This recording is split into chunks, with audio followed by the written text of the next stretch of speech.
peaceful forests, wonderful landscapes. What could possibly go wrong? Anything.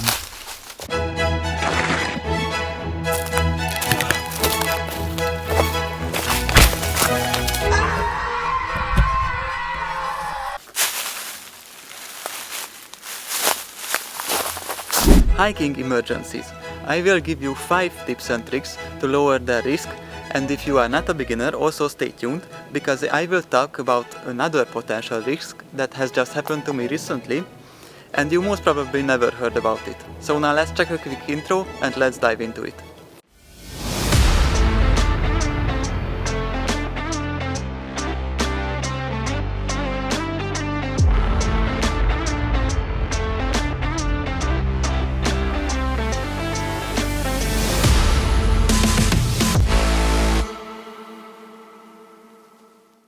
Hello guys, my name is Peter and you are watching Forest Jump.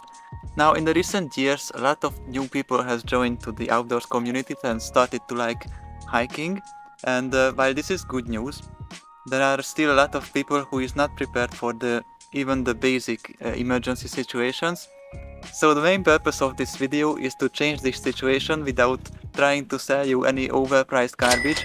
So let's go through the basic tips and tricks to lower the risk of potential emergency situations. First of all, I recommend that everyone should have a basic emergency pouch in their bag.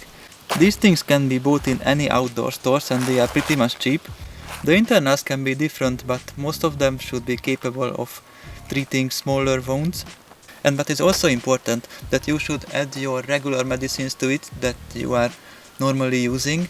Let's check what additional equipment my kit has. So what you can find here is the basic tapes and some manuals to use them. And these equipment are for more serious flesh wounds. They also have some gloves here, and there are also some disinfectant. And additionally, what I added to this pouch was Normaflor, because somehow it is working for me perfectly for diarrhea. But I never heard this from anyone else, so normally I would recommend Imodium for this purpose. I also have some lactase enzyme here. This is because I'm lactose intolerant and it can be useful. I have some pills against allergy and some B6 vitamins. This is good for sleeping. I also have basic painkillers. This can also be useful. And I also have strepsils. This is for sore throat. And here are some scissors for the tapes.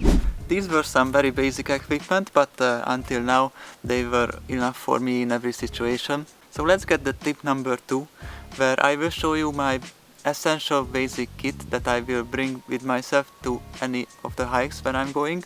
And yes, they will give some additional weight to your bag, but first of all not much.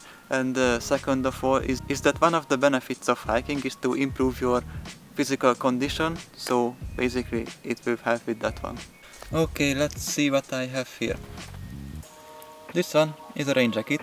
I will always have it with myself because otherwise I will just forget to put it in. A headlamp. This is also always with me because you can never know that how much time you have to spend in the forest, and it will make a big difference. An emergency blanket, which can be useful when it's cold outside. A bug repellent for the hot summer months. This one is also useful against mosquitoes and ticks. Toilet paper, because you never know. A power bank. This can also be useful in any emergency situation when you have to spend more time in the forest that you have planned. You also should always have a knife with yourself. This one is a budget-friendly one, and it also have a ferro rod in its handle. You can also have a folding knife. This can also handle a lot of different situations. What is also important to mention about knives is that your primary knife should also be in an easily accessible place, because there can be a lot of situations when you cannot reach it in your bag or you have to left behind your bag. Additionally, I also used to bring with my trekking pole with me every time, even if I don't need it. because when your leg is injured, for example, it can be really useful.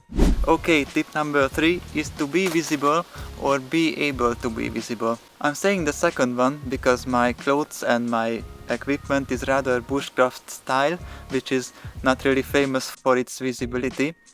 But sometimes you have to be visible for the search and rescue teams or for cars, for example, if you are hiking next to a car road. So what I used to bring with myself every time is this rain cover, which is not only useful when it's raining, but also when I have to be visible. Let me demonstrate this. Currently it's bright sunlight, but let's try to spot my bag on this picture. And let's try to do the same now. It's on the exact same place. I guess you can see the difference. This giant hornet constantly tried to kill me. Now it's in trouble. Okay, and this brings us to tip number 4. So I thought that I don't have to talk about this because it is so obvious, but I have just heard in the news today morning that someone has been lost yesterday in the mountains because those 2 people didn't have any navigation application on their phones. Guys, nowadays everyone has a phone, so let's just download that one application that is the most well known in your area, because this is the most easily avoidable situation in the forest to get lost, because everyone has a phone now. And it's also worth to plan ahead and check the cell phone coverage in the area that you are planning to go for hiking, because it is possible that there will be no cell phone coverage. In those cases comes in handy the different kind of satellite messaging or navigation devices. I'm using the Garmin InReach Mini simply because this is the smallest and most lightweight one, and it is not only good for navigation purposes, but you also can send messages with it, and there is an SOS button on the left side of it, and you can use it to reach search and rescue teams if you are in an emergency situation.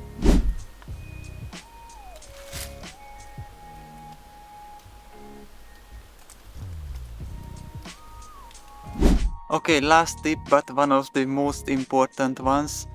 Don't forget to always bring enough food and water. Yes, I know that if you bring a lot of water, then your bag will be heavy, but until the end of the hike, it will be much more lightweight because you drink the water.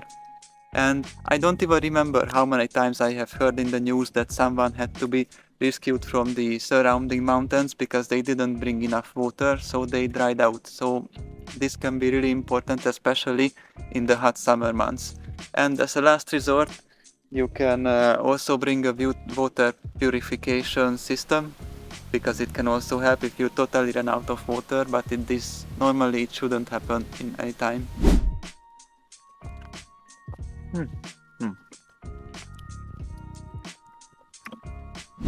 Okay, and now we arrived to the potential emergency situation that I have mentioned and you have probably never heard about, because it just happened to me recently, around 2 weeks ago, that I was in Austria for a 3-day of hiking, but when I have arrived to the hotel, right at the first night, I got some food poisoning from the dinner in the hotel. It wasn't too serious, so I did not vomit it, but I had some problems, let's say.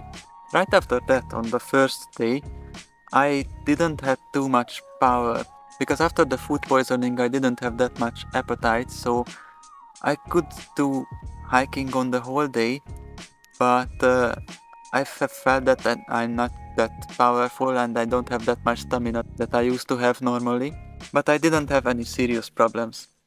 And then on the second day I still didn't have too much stamina. I still felt that I don't have that much appetite and I can't eat so much, but we started to go for a hiking because my symptoms wasn't that serious, so I did not feel anything special until we have reached around 2100 meters, when I started to be too tired, what means that in every 5 minutes I had to stop for a break, and that was too frequent. I felt that not everything is okay, and after I guess the 5th stop, I couldn't go on. I had to sit down on the ground, then lay down, and I simply couldn't walk more.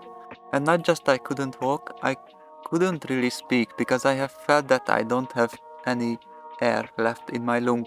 But I exactly felt that there is something in my stomach, some gas or something that has been inflated, and it applies a pressure on my lung, so I don't have my full lung capacity and I can't get enough air. And it was terrible. I couldn't move on and I couldn't really speak. I couldn't really tell to my girlfriend that what is my problem, because I could only say 1 or 2 words because I felt so tired. I didn't have any air left. So we realized that this is an emergency situation and we had to decide that we are either pushing the SOS button on the Garmin InReach Mini and wait for the search and rescue team to pick me up, or we start to go down from the mountain.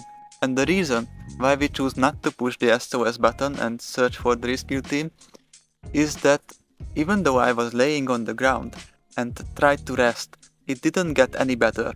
And I didn't know that how much time the helicopter or any search and rescue teams take to go to my position. So at the end we decided to try to walk down and then see where the situation goes. We still can call for the search and rescue teams if it is necessary. And this happened to be a good decision, because when I started to descend from the mountain, in every 15 minutes I had to burp.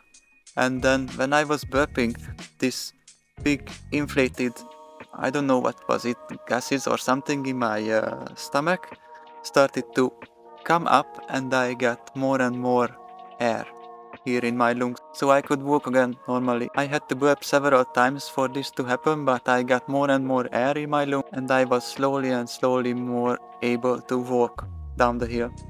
So at the end we didn't call for a doctor. And because of these burps, I have realized that my whole problem is not in connection with my heart or with my lung capacity, but with the food poisoning. And after I got home, I also consulted a doctor and I have told her this problem that described this whole emergency situation, and she confirmed that yes, food poisoning can work differently above 2000 meters because of the different air pressure. And it is also important that because of the diarrhea I have lost a lot of water from my body, especially on the first day where there was a big heat wave and the temperature was really high. And losing so much water from my body combined with the food poisoning could cause this problem and the emergency situation that we had to handle. Now, I have asked the doctor that what should I have done differently, and she told me that in this situation it wasn't enough to drink water. It would have been much more useful if I would drink an isotonic sports drink, because it helps to regain the water and the minerals that you are losing in these situations. And her other advice that I should have eaten lighter food and not the usual food that I'm eating when I'm going for hiking and I need lots of energy, so I'm eating heavy food. But in this case I would need to eat much lighter food with lots of salt on it, because it could also help to regain what my body has lost during the food poisoning. That was the doctor's advice. And at the end, all that happened is that my 3 days hiking in Austria became 2 days hiking in Austria, which is of course not too good, but on the other hand I did not injured and I didn't have any other problems, so I came out fine from this situation. Alright guys, thank you for watching this video. If you found it useful, don't forget to like and subscribe. And if you are doing other precautions before your hike, but I forgot to mention in this video, then let me know in the comments below. If you want to check my other adventures, check this video or this one. Otherwise, see you outside.